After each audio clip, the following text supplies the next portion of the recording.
With tomorrow marking Human Rights Day on Saturday, the Pan-Africanist Congress of Azania has criticized the government for ongoing neglect of key heritage sites in Sharpeville and Gwalanga. The party says the poor condition of these historic areas undermine the significance of the 1960 anti-past protests and the lives lost during the struggle. It's calling on government to prioritize maintenance funding as well as development of the site. Iqembu i-Pan-Africanist Congress of Azania lithi ke kuyihlazo ukubona amalibe amagugu aphangalala kwisibhicongo sase-Sharpeville kanye nakwalanga akulesimo sokunganakekelwa. Lokhu kuza njengoba elakuleli libungaza usuku lamalungelo abantu phecelezi i-Human Rights Day. Unfortunately, 30 years later, it's a sad story ukuthi sisakhuluma ngokuthi we are commemorating the death of people who stood up against the past laws in 1960.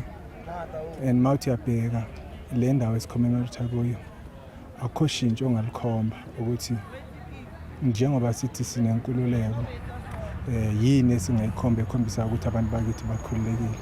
Ngoba mawungabheka nje iSharpeville as it is, it's a disaster.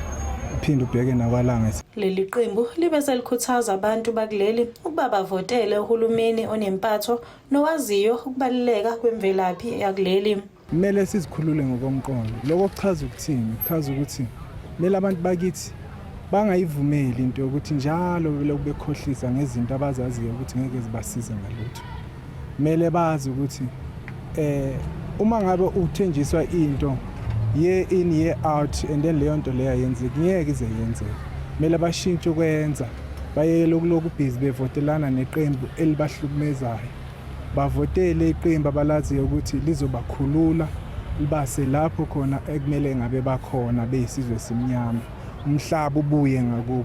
Hayi lesibonayo ukuthi njalo abantu bathenjiswa lokho ukuthi akungafezeki. Usuku lwamalungelo abantu eNingizimu Afrika, iholidi lomphakathi likazwelonke eligujwa mhla zingama-21 kuNdasa ukuze kukhunjulwe isibhicongo sase-Sharpeville sango-1960. Ezindabeni zeSoweto TV, nginokulunga Mthembu ngiseshawela.